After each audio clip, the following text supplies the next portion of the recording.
राम राम बच्चों, मेरी दास्तान चैनल में आप सभी का स्वागत है। और मैं रंजना गुप्ता आप लोगों के लिए ढेर सारे प्यार के साथ एक छोटी सी कहानी फिर से लेकर आई हूँ। तो चलिए सुनते हैं।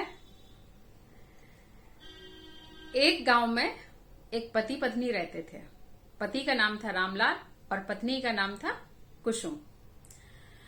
जो उसकी पत्नी कुसुम थी, रामलाल की, वो अक्सर पूजा पाठ में मगन रहती थी और उसे घर गृहस्थी और पति की सेवा से कोई भी मतलब नहीं था। अपने लिए तो आए दिन पूजा पाठ, आए दिन व्रत त्योहार रहते थे, तो अच्छा सा खाना, फलाहार जैसे सिंघाड़े और कुट्टू के आटे की पूड़ियां, पकौड़ियां, ये सब बनाकर खाती। और जो रामलाल था, उसके लिए बाजरे की रोटी 2-3 दिन में एक दिन इकट्ठी ढेर सारी बनाकर रख देती। और ना दाल सब्जी, किसी चीज से मतलब नहीं। तो रामलाल बेचारा अपना कभी मट्ठे में, कभी दही में, कहीं दूध मिल गया तो दूध से रोटी खा ली, तो बेचारा दिन भर दिन सूखता जाए। अब किसी को प्रॉपर खाना नहीं मिलेगा तो क्या होगा, वो भी बासा तिवासा। और उसने कई बार अपनी पत्नी को समझाने की कोशिश की, तो बोलती कि मैं पूजा पाठ, भगवान के बिना मैं नहीं रह सकती हूँ, और मेरा व्रत का खाना है तो मैं तो व्रत के हिसाब से मतलब तुरंत खाना बनाकर खाना पड़ता है, कोई बासा तिवासा नहीं खा सकते। तो रामलाल कुछ नहीं। अब बहुत दिन हो गए, पत्नी का हमेशा यही रहे। एक बार रामलाल अपनी बहन के यहाँ गया, तो बहन ने मतलब देखा, अपने भाई की हालत देखी तो एकदम बहुत ही कमजोर था। तो उसने कहा कि भाई, क्या भाभी आपका ख्याल नहीं रखती है? बोले नहीं, तुम्हारी भाभी को तो पूजा पाठ से फुर्सत ही नहीं है, और वो मेरे लिए 2-3 दिन में एक दिन बाजरे की रोटी इकट्ठी बनाकर रख देती है। फिर मैं चाहे जिससे खाऊं, चाहे पानी से खाऊं, चाहे दही मट्ठे में खाऊं या नमक में, अचार में खाऊं, उसे कोई मतलब नहीं है। उसे केवल अपने पूजा पाठ से मतलब है। और उसने कहा कि भाभी क्या खाती हैं? बोले भाभी तो खा खा कर व्रत का जो पकवान होता है, खा खा कर व्रत के नाम पर कभी फल, कभी ये पकौड़ी, कभी वो पूड़ी, हलवा, सिंघाड़े के आटे का हलवा, कभी ये खाकर के अच्छी खासी मोटी हो गई है। बस मैं ही सूखा जा रहा हूं। तो उसकी जो रामलाल की बहन थी, उसे अपने भाई के ऊपर बड़ा तरस आया और उसने कहा, अच्छा ये बात है, अब मैं उसे जरूर सबक सिखाकर रहूंगी। तो उसने क्या किया कि रामलाल के लिए एक जादूगर के पास गई। रामलाल की जो बहन थी, एक जादूगर के पास गई और 4 कठपुतलियां बनाकर ले आई। कठपुतली मतलब लकड़ी की डॉल होती हैं, जैसे प्लास्टिक की डॉल होती है ना, कठपुतलियां तो आप लोग जानते ही होंगे। तो उसमें जादू मैजिक कुछ भर दिया और उसने कहा कि लेकर आई और अपने भाई को दे दी।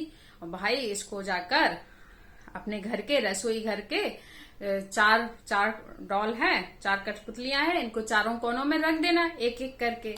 फिर देखना मैजिक कैसे, वो नहीं सुधरती या नहीं सुधरेगी तो भाग जाएगी, तुम एक अच्छी सी लड़की से शादी कर लेना।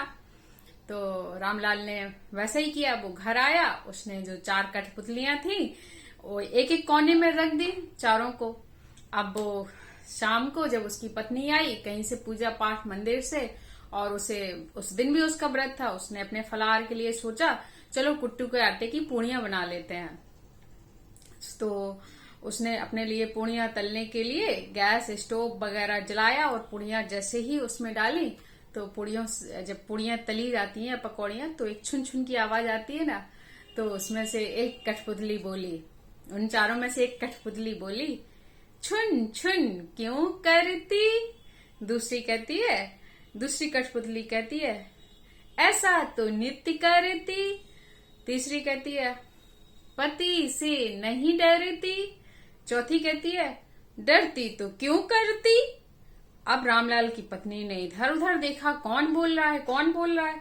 उसको लगा कि शायद वहम है, उसे कोई न दिखाई दे, क्योंकि रामलाल ने कठपुतलियों को छिपा कर रखा था। फिर उसने दूसरी पूड़ी डाली और वो देखती जाए कोई फिर बोल रहा है, लेकिन जब दूसरी पूड़ी डाली तो फिर छुन छुन की आवाज आने लगी। जब छुन छुन की आवाज आने लगी तो फिर पहली कठपुतली बोली, छुन छुन क्यों करती? दूसरी कहती है, ऐसा तो नित्य करती। तीसरी कहती है, पति से नहीं डरती। चौथी कहती, डरती तो क्यों करती? मतलब कहने का मतलब पति के लिए तो कुछ नहीं बनाती है और पूजा पाठ के नाम पे अपना खाती पीती रहती है। अब उसने देखा चारों तरफ कोई नहीं है। उसने सोचा लगता घर में भूत प्रेत आ गए हैं। वो दौड़कर रामलाल के पास गई। रामलाल रामलाल मतलब पतिदेव, और घर में कोई चुड़ैल घुस आई है।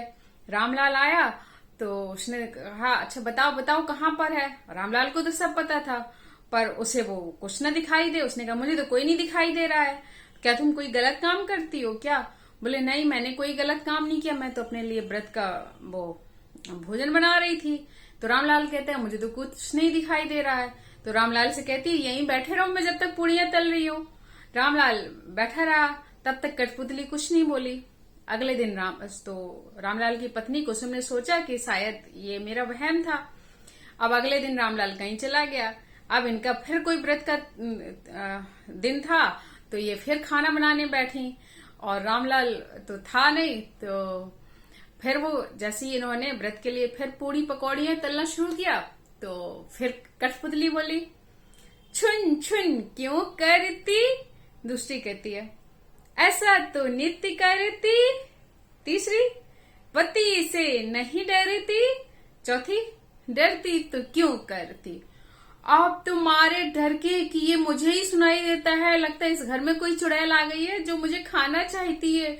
रामलाल तो था नहीं, वो मारे डर के इतनी तेज भागी कि कहीं ये चुड़ैल रामलाल घर में नहीं है और मुझे खा ना जाए। और मारे डर के उसके हाथ पैर बिल्कुल कांपने लगे और पसीने पसीने हो गई। वो इतनी तेज भागी कि सीधे जाकर मायके में रही और वहीं से खबर भिजवा दी कि मैं अब उस घर में नहीं रहूंगी। इधर रामलाल बड़े आराम से, उसकी पत्नी बहुत दिनों तक घर वापस नहीं आई और वो रामलाल से की पत्नी कुसुम कहे कि या तो घर छोड़ो नहीं तो मुझे छोड़ो। तो रामलाल को तो अपनी पत्नी को रखना नहीं था, ऐसी पत्नी का क्या काम जो उसका ख्याल नहीं रखती। रामलाल ने आराम से दूसरी शादी कर ली और आराम से रामलाल और उसकी नई पत्नी खुशी से रहने लगे।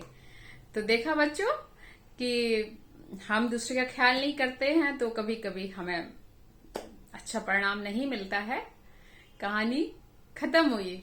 आप लोगों को कैसी लगी जरूर बताना, और अच्छी लगी हो तो लाइक शेयर सब्सक्राइब जरूर करना। Bye bye.